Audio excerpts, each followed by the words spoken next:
ശ്രീഗണേശ ശാരദാ ഗുരുഭ്യോ നമഃ.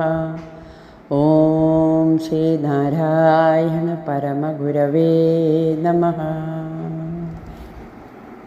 നമ്മുടെ ഇന്നത്തെ സത്സംഗ് വേദിയിലെ എല്ലാ സുഹൃതികൾക്കും നമസ്കാരം. നമുക്കിന്ന് നാരായണ ഗുരുദേവൻ്റെ ആത്മോപദേശ ശതകം എന്ന ദാർശനിക കൃതിയിലെ 25-ാമത്തെ ശ്ലോകമാണ് പരിചയപ്പെടേണ്ടത്. ശ്ലോകം ഒന്ന് വായിക്കാം. ഒരുവനു നല്ലതും അന്യനല്ലലും ചേർപ്പൊരു തൊഴിൽ ആത്മവിരോധിയോർത്തിടേണം. പരനു പരം പരിതാപമേകിടുന്നോർ എരിനരകാപ്തിയിൽ വീണെരിഞ്ഞിടുന്നു. ഒരുവന് നല്ലതും മറ്റുള്ളവർക്ക് അല്ലലുമുണ്ടാക്കുന്ന പ്രവൃത്തികൾ ആത്മവിരോധിയാണെന്ന് ഓർമ്മിച്ചിരിക്കണം. മറ്റുള്ളവർക്ക് ദുഃഖമുണ്ടാക്കുന്നവർ കത്തിക്കൊണ്ടിരിക്കുന്ന നരകക്കടലിൽ വീണ് എരിഞ്ഞില്ലാതാകുന്നു. ഇതാണ് ഇതിൻ്റെ ചെറിയൊരു സാരം. ഇതിനെ നമുക്ക് വിശദമായിട്ടൊന്ന് പഠിക്കാം. ഇവിടെ ഗുരുദേവൻ ആത്മാവിൻ്റെ അടിസ്ഥാനത്തിലുള്ള ഒരു സാമൂഹിക വീക്ഷണമാണ് അവതരിപ്പിക്കുന്നത്. ഒരുവന് നല്ലതും അന്യന് അല്ലലും ദുഃഖവും, അല്ലെന്ന് പറഞ്ഞാൽ ദുഃഖം, അന്യന് ദുഃഖവും ചേർപ്പൊരു തൊഴിൽ, അങ്ങനെയുള്ളൊരു പ്രവൃത്തി നാം ചെയ്യുന്നുണ്ടെങ്കിൽ അത് ആത്മവിരോധിയാണെന്ന് ഓർത്തിടണം. ഇപ്പോൾ നാം ജീവിക്കുന്നത് ഒരു ആത്മബോധത്തോടെ അല്ല. അതുകൊണ്ട് തന്നെ നമ്മൾ ഭൗതിക ശാരീരിക ബന്ധങ്ങൾക്കടിസ്ഥാനമായിട്ടാണ് ഓരോ പ്രവൃത്തികളും ചെയ്യുന്നത്. ഗുരു അതിനപ്പുറമുള്ള മറ്റൊരു തലത്തിലുള്ള ജീവിത വീക്ഷണമാണ് ഇവിടെ അവതരിപ്പിക്കുന്നത്. നമുക്ക് കാണാൻ പറ്റാതെ എന്നാൽ അനുഭവിച്ചറിയാൻ പറ്റുന്ന ആത്മാവിൻ്റെ തലത്തിലുള്ള ഒരു ജീവിത രീതി അനുവർത്തിക്കുന്നതിനെ കുറിച്ചാണ് ഗുരു ഇവിടെ പ്രതിപാദിക്കുന്നത്. ആത്മതത്വത്തിന് സ്വീകാര്യമായിട്ടുള്ള, ഏകത്വത്തിന് സ്വീകാര്യമായിട്ടുള്ള ജീവിത രീതി പുലർത്തണമെന്നാണ് ഗുരു ഓർമ്മപ്പെടുത്തുന്നത്. ഭൗതിക തലം വെറും നേട്ടങ്ങളുടെയും ലാഭത്തിൻ്റെയും അടിസ്ഥാനത്തിലാണ് തീരുമാനങ്ങൾ എടുക്കുന്നത്.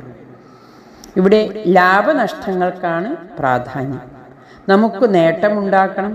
നേട്ടമുണ്ടാക്കുന്നതിന് വേണ്ടി നമുക്ക് ഒരു കോട്ടവും തട്ടാതെ, മറ്റുള്ളവർക്ക് കോട്ടം തട്ടിയാലും ദുഃഖം തട്ടിയാലും സാരമില്ല, നമുക്ക് കോട്ടമൊന്നും തട്ടാതെ നമുക്ക് ജീവിക്കണം, നമ്മുടെ ജീവിതം ധന്യമാക്കണം എന്നൊക്കെയാണ് നാം വിചാരിക്കുന്നത്.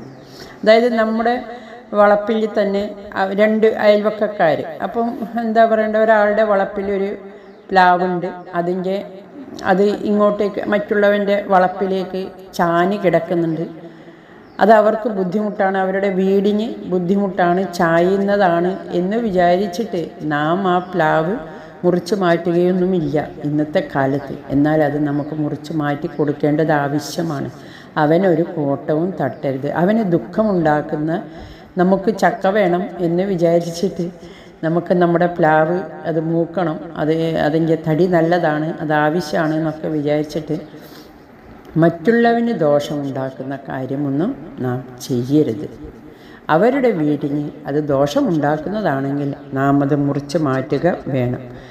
മറ്റൊരാൾക്ക് ദോഷം വരുന്നതാണെങ്കിൽ പ്ലാവ് നടാതിരിക്കുക, അല്ലെങ്കിൽ മുറിച്ച് മാറ്റുക.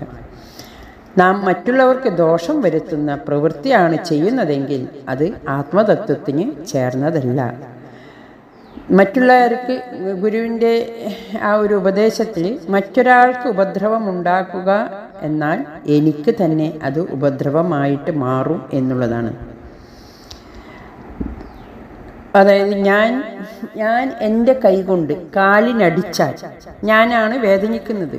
കൈയുമല്ല കാലുമല്ല, ഞാനാണ് വേദനിക്കുന്നത്. അതുപോലെ ഓരോ ശരീരത്തിൻ്റെ വ്യത്യസ്തങ്ങളായ അവയവങ്ങളാണവ. അതുപോലെ ആത്മാവിൻ്റെ തലത്തിൽ നാം ഒന്നാണ്. വ്യത്യസ്തങ്ങളായ ശരീരമാണുള്ളത്. അവന് വേദനിച്ചാൽ എനിക്കും വേദനിക്കും. പരനും ഞാനും ഒന്നാണ്. ആത്മാവ് ഏകമാണ്. അയൽക്കാരനെ ഉപദ്രവിച്ചാൽ എനിക്കാണ് വേദനിക്കുക. മറ്റുള്ളവരെ ഉപദ്രവിക്കാതിരിക്കുക എന്ന മൂല്യം നാം ജീവിതത്തിൽ പഠിച്ചിരിക്കണം, പാലിച്ചിരിക്കണം. പഠിക്കണം.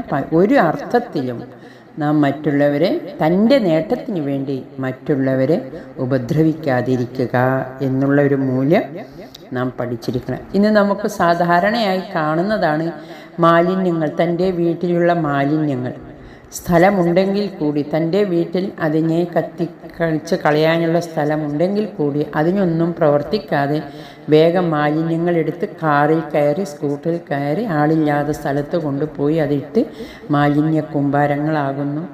അവിടെ സൂക്ഷ്മജന്തുക്കളും പകർച്ചവ്യാധി ഉള്ള രോഗാണുക്കളൊക്കെ നിറഞ്ഞ് എല്ലാവർക്കും ദോഷകരമാക്കുന്നു. ഇതൊക്കെ എന്ന് വെച്ചാൽ സമൂഹത്തിൽ കുറച്ച് മാന്യത വേണം എന്ന് നടിക്കുന്ന ആൾക്കാർ തന്നെയാണ് ഇങ്ങനെയൊക്കെ ചെയ്യുന്നത്. ഇതെന്താ? അതുകൊണ്ട് എന്താ ദോഷമുണ്ടാകുന്നത്? സമൂഹത്തിന് മുഴുവൻ ദോഷമുണ്ടാകുകയാണ് ചെയ്യുന്നത്. അവനവൻ്റെ മാലിന്യം സംസ്കരിക്കാനുള്ള എല്ലാ നടപടിയും ഇന്ന് നമുക്കറിയാം. അത് ഇത്തിരി പ്രവർത്തിക്കണം എന്ന് മാത്രമേ ഉള്ളൂ. അത് വീട്ടിൽ പ്രവർത്തിക്കുക. കോവിഡ് കാലത്ത് നാം എന്തൊക്കെ പഠിച്ചിട്ടുണ്ടായിരുന്നു? പരിസര ശുചിത്വം വേണം, വ്യക്തി ശുചിത്വം വേണം, പ്രതിരോധം വേണം, എങ്കിലേ സൂക്ഷ്മശക്തികളെ പ്രതിരോധിക്കാൻ പറ്റും, ഒക്കെ പഠിച്ചിട്ടുണ്ടെങ്കിലും നാം ഇതൊന്നും ഇപ്പോൾ പാലിക്കാറില്ല.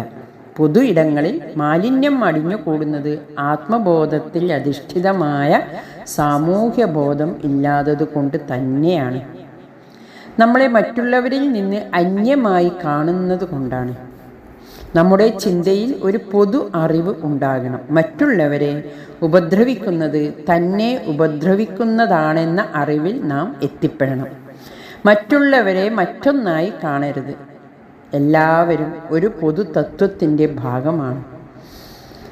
മറ്റുള്ളവർക്ക് ദുഃഖം വരുത്തണമെന്ന് വിചാരിച്ചാൽ നമ്മുടെ അധഃപതനം ഉണ്ടാകുന്നു. എന്നാൽ മറ്റുള്ളവർക്ക് ദുഃഖം വരരുതെന്ന് വിചാരിച്ചാൽ നമ്മുടെ മനോവികാസം ഉണ്ടാകുന്നു, ആത്മവികാസം ഉണ്ടാകുന്നു. മറ്റുള്ളവർക്ക് ദോഷം വരുത്തുന്ന ഏതൊരു പ്രവൃത്തിയും ആത്മവിരോധിയാണ് എന്നാണ് ആദ്യത്തെ 2 വരിയിൽ ഗുരു നമ്മെ ഓർമ്മിപ്പിക്കുന്നത്. മറ്റുള്ളവർക്ക് ദുഃഖമുണ്ടാക്കുന്ന ഒരു പ്രവൃത്തിയും ചെയ്യരുത്, അത് ഗുണകരമല്ല എന്നുള്ളതാണ്. പരനു പരം പരിതാപം ഏകിടുന്നോർ, മറ്റുള്ളവർക്ക് ദുഃഖമുണ്ടാക്കുന്നവർ എന്താണ്? എരിനരകാപ്തിയിൽ വീണെരിഞ്ഞിടുന്നു. മറ്റുള്ളവർക്ക് ദുഃഖം കൊടുക്കുന്നവൻ അവൻ എരിനരകാപ്തിയിൽ എരിഞ്ഞ്, അങ്ങനെ ചെയ്താൽ എരിഞ്ഞ് നരകക്കടലിൽ, എരിഞ്ഞ് നരകക്കടൽ. എന്ത് ഈ നരകക്കടൽ എന്ന് പറഞ്ഞാൽ, നരകം എന്ന് പറഞ്ഞാൽ ദുഃഖം, കത്തുന്ന ദുഃഖക്കടലിൽ, കത്തുന്ന ദുഃഖക്കടൽ, കരകാണാൻ പറ്റാതെ ദുഃഖം. കടൽ എന്ന് പറഞ്ഞാൽ കരകാണാൻ പറ്റാതെ, കരകാണാൻ പറ്റാതെ ദുഃഖം എന്ന് പറഞ്ഞാൽ നിത്യ ദുഃഖം അനുഭവിക്കേണ്ടി വരും അവർ.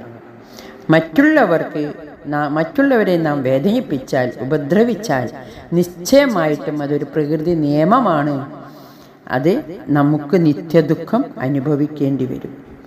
വീണ് എരിയുക എന്ന്, ദുഃഖക്കടലിൽ, തീഷ്ണമായ കടലിൽ, അഗ്നിക്കടലിൽ വീണ് പൊള്ളി കരിഞ്ഞില്ലാതാക്കും. കടലിൽ വീണ് ഇല്ലാതാകുകയല്ല, പൊള്ളി കരിഞ്ഞ് ഇല്ലാതാകും എന്നാണ് ഗുരു ഇവിടെ നമ്മെ ഓർമ്മപ്പെടുത്തുന്നത്.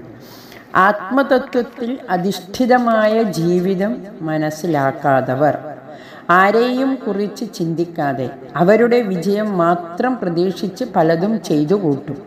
അവർ നരകക്കടലിൽ, ദുഃഖക്കടലിൽ എരിഞ്ഞടങ്ങുന്നു. ആത്മതത്വത്തിൽ ജീവിക്കുന്ന ഒരാൾക്ക് ദുഃഖമുണ്ടെങ്കിലും അത് നിത്യദുഃഖമാവില്ല. പല പ്രതിസന്ധികളും ദുഃഖവും ഉണ്ടെങ്കിലും അതിനെ പ്രതിരോധിക്കാനുള്ള കഴിവും അവർക്കുണ്ടാകും. അവർ ആരെയും ഉപദ്രവിക്കാറില്ല. അവർക്ക് ജീവിത വിജയമുണ്ടാകും.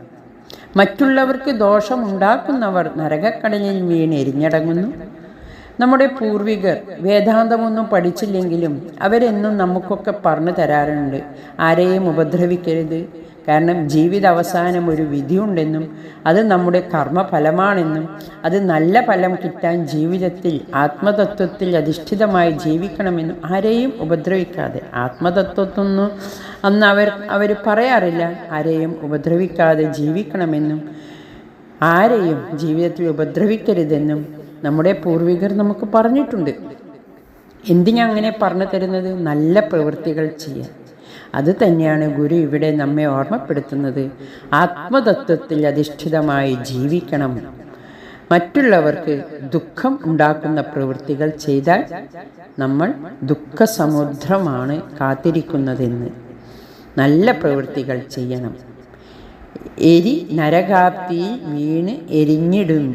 മറ്റുള്ളവരെ ദുഃഖിപ്പിക്കുന്നവർ എരി നരകാപ്തിയിൽ വീണ് എരിഞ്ഞിടുന്നു എന്ന് ഗുരു നമ്മെ ഓർമ്മപ്പെടുത്തുകയാണ്. നമ്മുടെ പ്രവൃത്തികളെല്ലാം, ഒന്നുകൂടി പറയാണ്, നമ്മുടെ പ്രവൃത്തികളെല്ലാം ആത്മതത്വത്തിൽ അധിഷ്ഠിതമായിരിക്കണം.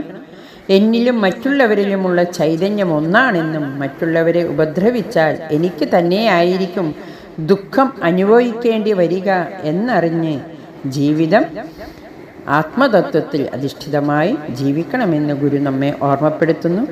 ആരെയും വേദനിപ്പിക്കാതെ ജീവിക്കാൻ എല്ലാവർക്കും കഴിയട്ടെ. അതിന് ഗുരുവിൻ്റെ അനുഗ്രഹവും ഉണ്ടാവട്ടെ. ലോകാ സമസ്ത സുഖിനോ ഭവന്തു. ഹരി ഓം നമഃ ശിവായ.